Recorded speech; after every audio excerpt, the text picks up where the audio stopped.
दोस्तों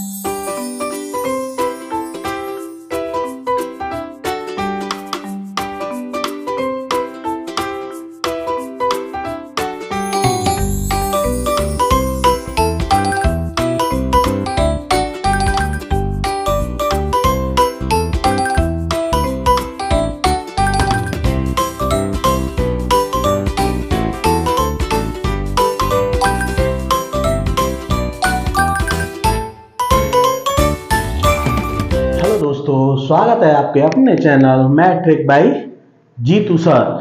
आज हम कराएंगे बिल्कुल मोस्ट इम्पोर्टेंट क्वेश्चंस हैं उनको कराएंगे और साथ ही साथ जो एक्सरसाइज चल रही है उसके एक्सरसाइज के जितने भी क्वेश्चंस शेष रह गए उनको आज फिनिश कराएंगे। जैसा कि आपको करा रहे हैं वृत्त से रिलेटेड जो भी आपके क्षेत्रफल होते हैं उन सबको करा रहे हैं, जैसे कि वृत्तखंड का क्षेत्रफल, लघु वृत्तखंड का क्षेत्रफल, दीर्घ वृत्तखंड का क्षेत्रफल और दीर्घ त्रिज्यखंड, तो इन सबको करा रहे हैं। तो आज जो आपने देखा था पिछले वीडियो में हमने आपको बताए थे 11 क्वेश्चन तक, अब उससे आगे के जो भी नेक्स्ट क्वेश्चन हैं वो आपको कराएंगे। बट आप क्या है कि वीडियो देखते हैं बट आप कोई लोग कमेंट नहीं करते। अगर कोई वीडियो पसंद नहीं आता तब भी आप कमेंट कीजिए, जिससे हमें पता चलेगा कि आप वीडियो को सीरियसली देख रहे हैं। तो इसलिए वीडियो को देखिए, लाइक कमेंट कीजिए, अपने फ्रेंड्स में शेयर कीजिएगा, जिससे कि उनकी हेल्प हो सके। हम बिल्कुल सिंपल और सरल और सिंपल लैंग्वेज में आपको समझा रहे हैं। अगर फिर भी कोई डाउट्स है तो आप कमेंट बॉक्स में कमेंट कर सकते हैं। अगर चैनल पर न्यू है तो प्लीज चैनल को सब्सक्राइब कर लीजिएगा और अपने फ्रेंड्स में शेयर कीजिएगा। तो अब चलते हैं क्वेश्चंस की ओर और प्लीज हमें सपोर्ट कीजिएगा, क्योंकि हम आप लोगों के साथ में इतनी मेहनत कर रहे हैं, तो प्लीज आप भी हमें सपोर्ट कीजिए। तो अब चलते हैं एक्सरसाइज की ओर। एक्सरसाइज है हमारी 11.1 जो कि आपके न्यू सिलेबस में है। ओल्ड सिलेबस में ये आपकी एक्सरसाइज 12.2 थी, और बट न्यू सिलेबस में इस साल का जो सिलेबस है, सिलेबस 2023-2024, उसमें आपकी ये एक्सरसाइज 11.1 है। जो नेक्स्ट एक्सरसाइज आपके में विविध प्रश्नावली है वो आपके ओल्ड मैथ में आपकी एक्सरसाइज 12.3 है। तो इसलिए इन चीजों को कंफ्यूज मत होना ओल्ड मैथ और न्यू मैथ में लेकर के। कुछ चैप्टर्स कट ऑफ हो गए हैं इस साल, तो इसलिए इस चीज को अपने ध्यान से निकाल दीजिएगा। जो भी इस साल का पैटर्न है वही आपको कराएंगे और जो मोस्ट इंपोर्टेंट क्वेश्चंस होंगे उन्हीं को आप लोगों को कराया जाएगा। तो अब चलते हैं क्वेश्चंस की ओर। क्वेश्चंस है हमारा क्वेश्चन नंबर 12, क्योंकि क्वेश्चन नंबर 11 हम ऑलरेडी करा चुके हैं, तो आप लेते हैं क्वेश्चन नंबर 12। क्वेश्चन नंबर 12 में दिया गया है जहाजों को समुद्र में जल स्तर के नीचे, यानी क्या है कि जहाजों के एक कोई लाइट हाउस है, इस लाइट हाउस से जहाजों पर यह लाइट पड़ती है समुद्र के किसी पॉइंट्स पे, ये 2 पॉइंट्स पे क्या पड़ती है, लाइट पड़ती है। जहाजों जो भी जहाज समुद्र से गुजरते हैं उन पे ये लाइटें पड़ती हैं उससे, लाइट हाउस से। तो इन दोनों के बीच में एंगल जो बनता है तो 80 अंश का बनता है। कितने अंश का बनता है? 80 अंश का, 80 अंश का बनता है। और एक त्रिज्यखंड की दूरी, यानी जो रेज है इसकी दूरी कितनी दी गई है? 16.5 किलोमीटर, यानी इसकी दूरी 16.5 किलोमीटर की दी गई है। अब आपको ये एरिया पूछा गया है, ये टोटल एरिया कितना कवर अप करती है। तो इससे आप समझ गए होंगे थीटा इक्वल टू है हमारा 80, आर इक्वल टू है हमारा 16.5 किलोमीटर। आपको फाइंड आउट करना है त्रिज्यखंड का क्षेत्रफल। लगाते हैं, त्रिज्यखंड का क्षेत्रफल बराबर थीटा बटे 360 पाई आर स्क्वायर। थीटा की वैल्यू है 80 बटे 360 गुणा पाई की वैल्यू आपको अकॉर्डिंग टू क्वेश्चन रखनी है, यानी जो क्वेश्चन में आपकी दी गई हो। तो इस क्वेश्चन में पाई की वैल्यू आपको दी गई है 3.14। ये चीज ध्यान रखना, अगर किसी में पाई की वैल्यू जो दी गई हो वही रखना है, अगर वैल्यू कोई ना दी गई हो तो आप अपने अकॉर्डिंग या 22/7 लगा सकते हैं। ये चीज ध्यान रखना है विशेष का। यानी पाई की अगर वैल्यू दी गई है तो पाई की वैल्यू जो वैल्यू दी गई है वही रखना है, अगर नई वैल्यू दी गई है तो आप 22/7 रख सकते हैं। तो ये हो गया थीटा की पाई की वैल्यू रखेंगे 3.14 इंटू आर की वैल्यू ये दी गई है आपको 16.5 का स्क्वायर। अब इसको सॉल्व करते हैं। 0 से 0 कैंसिल, 4 दूनी 8, 4 9 36, कितना आ गया 2/9 गुणा 3.14 गुणा को लेते हैं 16.5 गुणा 16.5, कितना आ गया 3 से कट ऑफ करते हैं, 3 3 9, 3 से 5 15, 0.5 15, फिर 3 से करते हैं इसको कट ऑफ, 5 15 5 15, इतना हो गया। अब इन सब का क्या करते हैं मल्टीप्लाई, यहां कितना है हमारा 2 इंटू 3.14 इंटू 5.5 इंटू 5.5। अब क्या करेंगे 2 से इसका मल्टीप्लाई कर देते हैं, तो 2 से इससे करेंगे 2 5 जा 10, 2 5 जा 10 यानी 11 हो गया। तो आपका आ गया 11.0 इंटू 5.5 इंटू 3.14। अब देखिए पॉइंट के बाद 0 है, इसको हटा देते हैं, कोई मतलब नहीं है। अब 11 का इससे कर लीजिए, 11 5 जा 55, 11 5 जा 55 और 5 60, पॉइंट एक नंबर के बाद लग जाएगा। अब मल्टीप्लाई होगा आपका 3.14 से। अब इस दोनों का आप मल्टीप्लाई कर लीजिएगा, इधर कर लेते हैं 6.5 इंटू 3.14 मल्टीप्लाई कीजिए, 4 5 20, 4 6 24, 1 से करेंगे 5 0 6, 3 से करेंगे 5 15 तिशंक 18, ये हो गया 0 7 9 6 2 8 9 8 1, पॉइंट आएगा आपका 2 और 1, कितना हो गया 3 नंबर 1 2 3 यानी इतना आ गया। तो टोटल एरिया हो गया आपका 189.97 किलोमीटर का स्क्वायर, यानी जो रेज पड़ेंगी वो कितना कवर अप एरिया करेंगी। यानी जैसे आपने देखा होगा घूमती हुई लाइटें होती हैं, वो एक तरीके से जैसे ये इस पॉइंट से यहां तक लाइट जाती है, जैसे बहुत सी लाइटें आप फॉक्स करती है, एक से इतना एरिया, जिस तरीके से गाड़ी का वाइपर होता है, एक तरीके से समझिए गाड़ी का वाइपर जिस तरीके से एरिया कवर करता है, उसी तरीके से ये लाइट होती है लाइट हाउस की, वो कवर अप कितना एरिया करती है, वही चीज आपको पूछा गया है। तो यानी कवर अप एरिया कितना करेगी 189.97 किलोमीटर का स्क्वायर, इतना एरिया कवर अप करेगी। तो ये था हमारा क्वेश्चन नंबर 12, जो कि अक्सर कई बार आ चुका है आपके एग्जाम में, लास्ट ईयर के एग्जाम में भी जो पिछले सालों के एग्जाम थे उनमें भी ये क्वेश्चन आ चुका है। तो मोस्ट इंपोर्टेंट क्वेश्चन है क्वेश्चन नंबर हमारा 12। अब लेते हैं इससे next question, question number 13।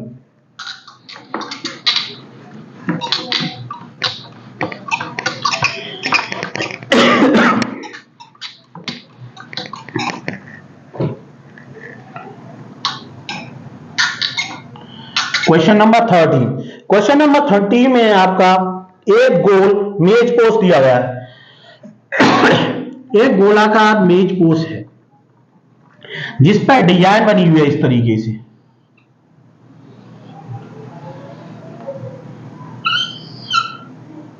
One two three four,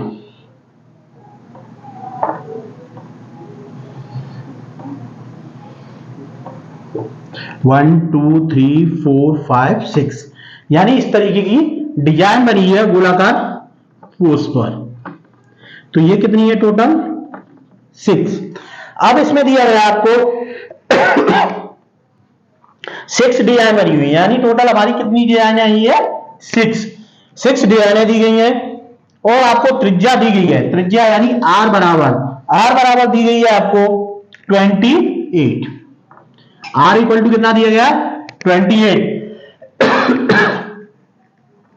और इसमें पूछा गया आपको पैसे की दर, यानी इतने रुपए दिए गए हैं, पैसे की दर यानी दर दी गई आपको 0.35 सेंटीमीटर का स्क्वायर, यानी ये आपको 1 सेंटीमीटर की दर दी गई है।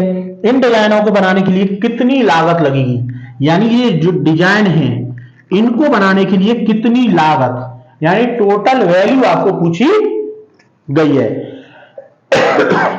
तो देखिए कितनी डिजाइन है बननी है, 1 2 3 4 5 6 डिजाइन बनी। अब देखिए आपके ये कितने बनने हैं, यानी त्रिज्यखंड, सॉरी त्रिज्यखंड कितने बनेंगे आपके, समथिंग कितने बनेंगे आपके 6, कितने बनेंगे 6 बनेंगे।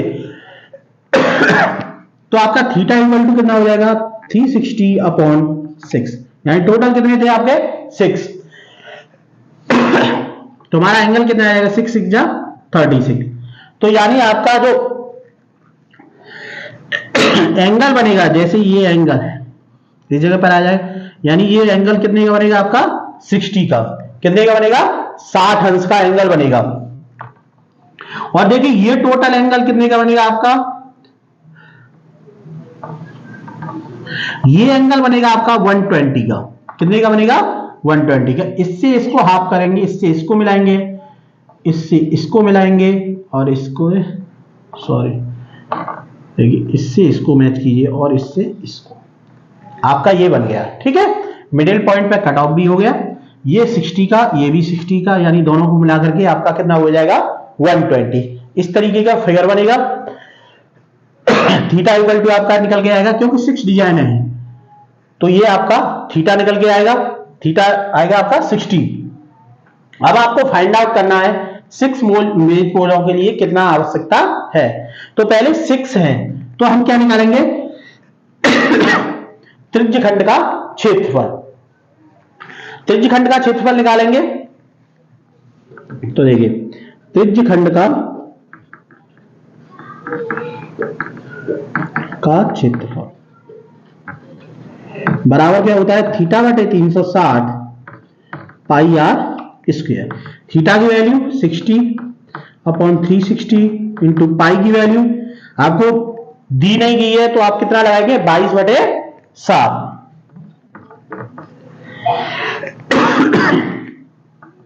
आर की वैल्यू 28 दी गई है तो लगाएंगे 28 का स्क्वायर। 6 6 जा 36, 27/7 इंटू, सॉरी अपॉन में ये 6 है तो इसको भी लिख देते हैं 1/6 मल्टीप्लाई में 28 इंटू 28, 7 4 जा 28। अब देखिए 2 से कट ऑफ कर लीजिए, 2 3 जा 6,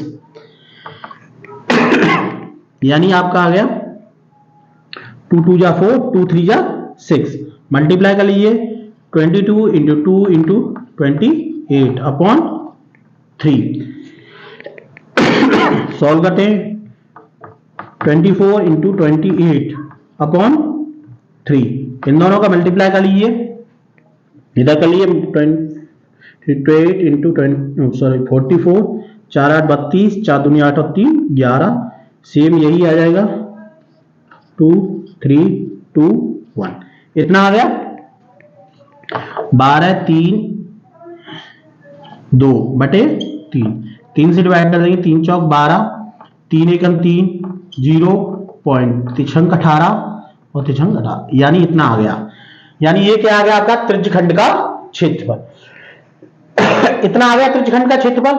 बट आपको क्या करना है, देखिए ये डिजाइन किसमें बनी हुई है, लघुवृत्त खंड में। किसमें बनी हुई है आपकी, लघुवृत्त खंड में।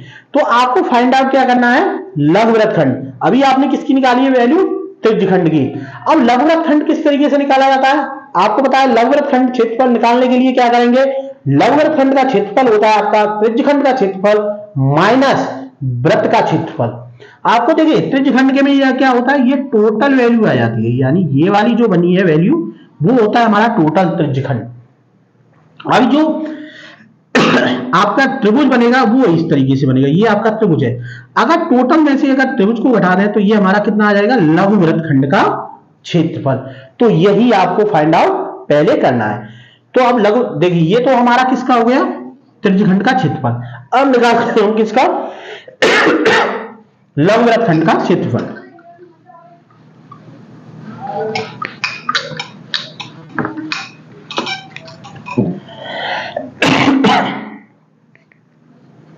लघु वृत्त खंड का क्षेत्रफल बराबर त्रिज्यखंड का क्षेत्रफल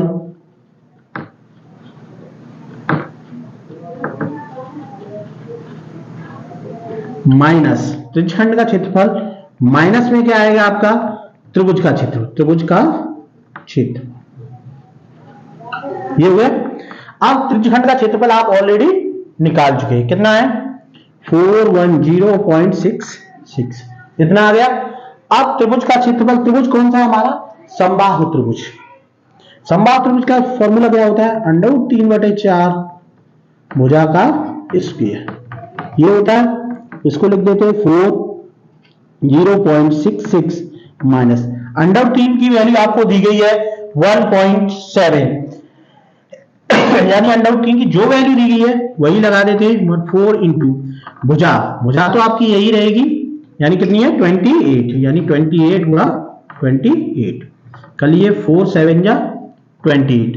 अब इन सब का मल्टीप्लाई कर लीजिए, 410.66 माइनस 7 से इसमें कर लीजिए, 7 7 जा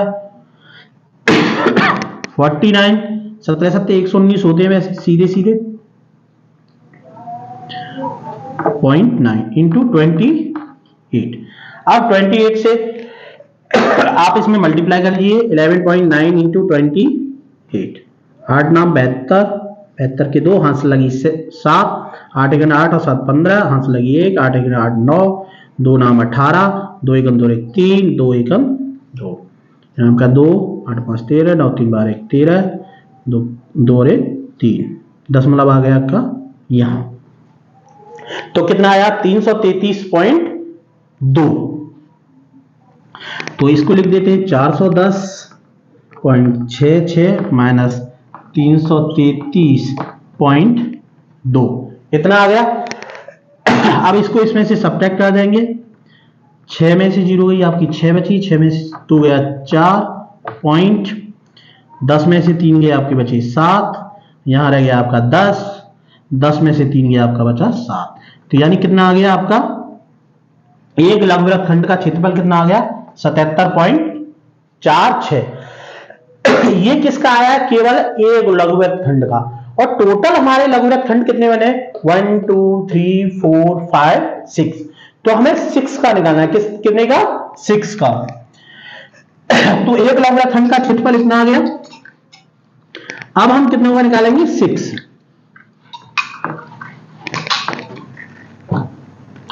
यानी 6 लघु वृत्त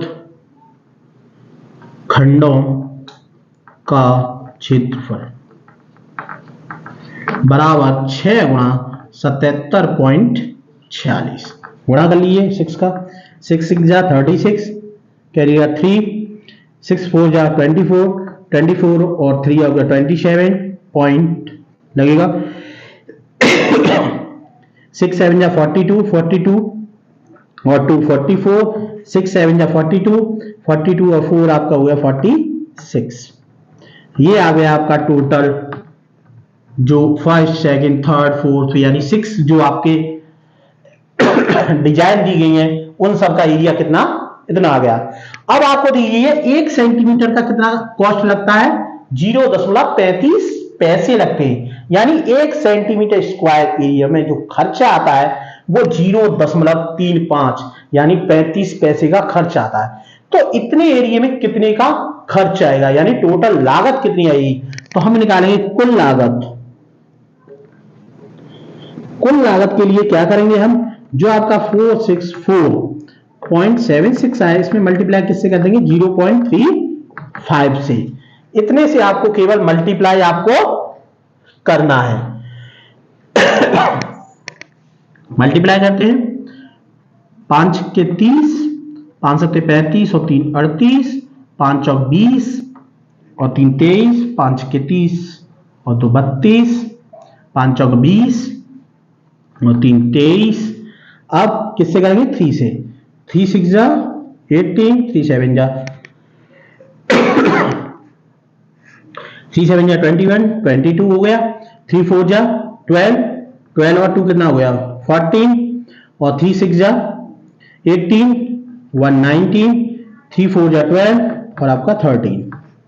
ऐड कर लीजिए 16 6 6 9 3 12 3 5 6 1 कैरे 1 2 3 4, यानी कितना आएगा आपका 162 रुपए आपका इसकी कुल लागत आएगी।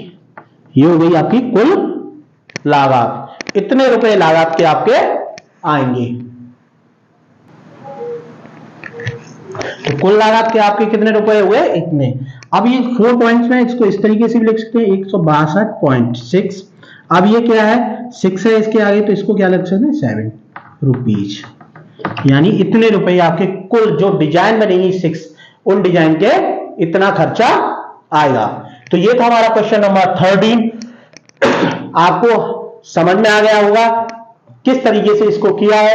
अगर फिर भी कोई डाउट्स रहता है तो आप कमेंट बॉक्स में कमेंट कर सकते हैं। वीडियो को पूरा देखिए, विदाउट स्किप किए हुए देखिए, तभी आपकी समझ में ये चीजें आएंगी। अगर आप स्किप कर दोगे तो कोई भी फॉर्मूला स्लिप हो जाएगा, स्किप हो जाएगा, और जिससे आपकी समझ में नहीं आएगा। इसलिए वीडियो को देखिए, ध्यान से देखिए। जब भी वीडियो देखें आप कॉपी और पेंसिल लेकर के बैठे, अपना मैथ लेकर के बैठे, तभी आपको क्वेश्चन समझ में आएंगे। ऐसे नहीं है कि जस्ट लाइक एक मूवी की तरह अगर आप वीडियो देखोगे तो आपकी समझ में नहीं आएंगे। आप एक बार तो रिपीट आपके माइंड में हो जाएगा, बट जैसे ही कॉपी करने आप घंटे 2 घंटे बाद करोगे, माइंड से स्लिप हो जाएगा। इसलिए ध्यान से देखिए, जब भी वीडियो देखने बैठे तो आप कॉपी, मैथ और अपना पेंसिल लेकर के बैठे, और उसको जो भी वीडियो आपने देखा है, जो भी क्वेश्चंस आपने देखा है, उस मैथ्स में से देख करके आप उस क्वेश्चन को सेल्फ यानी अपने आप से करने की कोशिश करें। गारंटी लेता हूं 100% आपकी समझ में आ जाएगा। फिर भी आपको कोई कमेंट, कोई डाउट्स रहता है तो आप कमेंट बॉक्स में कमेंट कर सकते हैं। तो ये था हमारा क्वेश्चन नंबर 13। अब लेते हैं नेक्स्ट क्वेश्चन, क्वेश्चन नंबर 14।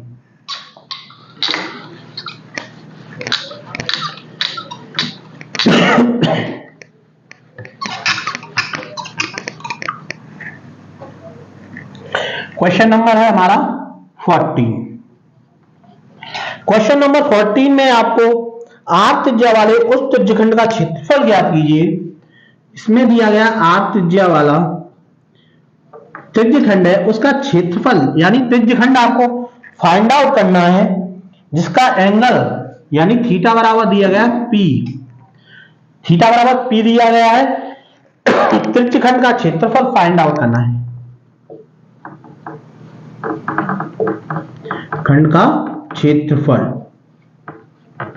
आपको फाइंड आउट करना है। इसमें आपको ऑप्शंस दिए गए हैं। फर्स्ट ऑप्शन दिया गया है आपको P बटे 180 गुणा 2 पाई R। सेकंड दिया गया आपको P बटे 180 पाई R स्क्वेयर। थर्ड दिया गया है आपको P बटे 360 2 पाई R। फोर्थ दिया गया आपको P बटे 720 2 पाई R स्क्वेयर। यानी आपको ये 4 ऑप्शंस दिए गए हैं। इन चारों में से आपको बताना है कि कौन सा आंसर हमारा सही है। तो देखिए, इतना तो आप जानते हैं कि त्रिज्यखंड के क्षेत्रफल में त्रिज्या का हमेशा स्क्वायर होता है। यानी किसका स्क्वायर होता है? त्रिज्या का। तो यानी ये दोनों आंसर हमारे गलत है। अब बचे हमारे पास फर्स्ट और सेकंड, यानी ये सेकंड और फोर्थ, केवल 2 बची चॉइस। अब क्या करते हैं, हम त्रिज्यखंड का क्षेत्रफल लगाते हैं। त्रिज्यखंड का क्षेत्र क्या होता है? थीटा बटे 360 पाई R स्क्वेयर। थीटा की जगह पे हमारा कितना है? P। बटे 360 गुणा पाई की जगह पे पाई रहेगा और आर स्क्वायर। अब देखिए p बटे 360, इसमें क्या दिया है p बटे 180, तो यानी ये भी हमारा कट ऑफ हो गया। टोटल 360 आता है, बट इसमें कितना दिया है आपका 180, यानी थर्ड वाला भी।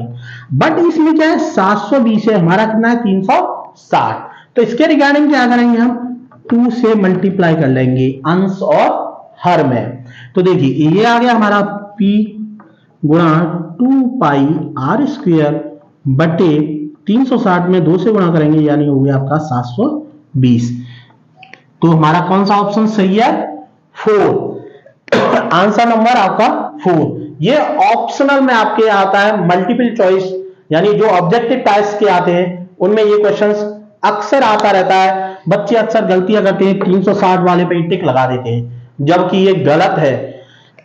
इसमें त्रिज्या का स्क्वायर होता है। ये चीजें आप देख करके करिएगा, पेपर को रीड करिएगा सही से। जब आप रीड से सही से करोगे और जो भी क्वेश्चन दिया जाता है उस क्वेश्चन को सही से रीड करिए, तभी आपको वो आंसर आएगा। ऐसे नहीं है रफली अगर आप पढ़ोगे तो आपसे माइंड से स्लिप हो जाएगा। इसलिए ध्यान से देखिए और ध्यान से क्वेश्चन को पढ़िए, गारंटी है 101% आ जाएगा। एक्सरसाइज करने से पहले फर्स्ट है आपको कोई भी एक्सरसाइज करें उससे पहले उस एक्सरसाइज में कौन कौन से फॉर्मूला यूज किए जा रहे हैं उन फॉर्मूलों को सही से पढ़िए। फॉर्मूले अगर आपने याद कर लिए और सही से रीड है, आपको सही से आप पढ़ सकते हैं, याद है आपके माइंड में, तो ध्यान रखिए आधा क्वेश्चन तो आपको पढ़ते ही आ जाएगा अगर फॉर्मूला याद है तो।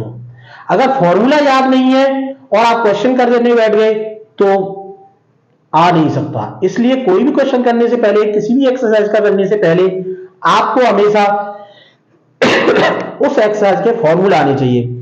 फॉर्मूले लर्न कीजिए और आप जिस तरीके से नोटबुक बनाते हैं, नोटबुक में भी एक चीज हमेशा ध्यान रखिए, अगर आपको याद करने नोटबुक बनानी है फिर उसका रिवीजन करना है, तो जो भी एक्सरसाइज करें उस एक्सरसाइज से पहले उसके पहले वाले पृष्ठ पर आप नोटबुक के में क्या करिए, उस एक्सरसाइज के सारे जो भी फॉर्मूले हम यूज करेंगे उन फॉर्मूलों को नोट कर लीजिए आप, जिससे कि आप जब भी रिवाइज करें तो उस एक्सरसाइज को रिवाइज करें उससे पहले उनकी फॉर्मूले को आप रिवीजन करेंगे तो क्वेश्चन आपको 101% समझ में आएगा। यह चीज ध्यान रखिए, यही एक तरीका है जिससे कि ये क्वेश्चंस आपके रिवाइज होंगे और आप भूलोगे नहीं। क्योंकि अक्सर बच्चे क्या करते हैं जब पढ़ते रहते हैं याद हो जाता है, बट आफ्टर सम टाइम क्या करते हैं वो नेक्स्ट एक्सरसाइज पे पहुंचते जाते हैं और आफ्टर सम टाइम क्या होता है नेक्स्ट एक्सरसाइज पे पहुंच गए, जो एक्सरसाइज हो रही है करंट में उसको तो याद रहता है, बट जो आपने महीने 2 महीने पहले की थी वो आप भूल जाते हो। अब भूल जाते हैं तो उसका फॉर्मूला भी याद नहीं हो रहता। जब फॉर्मूला याद नहीं है आपको तो आप क्वेश्चंस करोगे कैसे? तो इसलिए इस चीज को ध्यान रखिए, जब भी आप नोटबुक में किसी भी एक्सरसाइज को करें उस एक्सरसाइज को करने से पहले उसके फॉर्मूले भी हैं, जो भी फॉर्मूले आप उसमें यूज करें एक्सरसाइज में उनको नोट कर लीजिए। जब नोट कर लीजिए उसके बाद ही एक्सरसाइज को करना स्टार्ट करें। तो आज की वीडियो हम यहीं पर समाप्त करते हैं। आज की वीडियो में बस इतना ही है, नेक्स्ट वीडियो लेके आएंगे, उस वीडियो में आगे के क्वेश्चंस कराएंगे। तो हम मिलते हैं आपको नेक्स्ट वीडियो में। Okay bye. बट आपको उससे पहले अगर आपको वीडियो पसंद आता है तो वीडियो को लाइक और अपने फ्रेंड्स में शेयर कीजिएगा और ज्यादा से ज्यादा रिप्लाई कीजिएगा, जिससे हमें भी लगे कि आप लोग सही तरीके से देखते हैं, विदाउट स्किप किए हुए देखते हैं। अब मिलेंगे नेक्स्ट वीडियो में। Okay bye.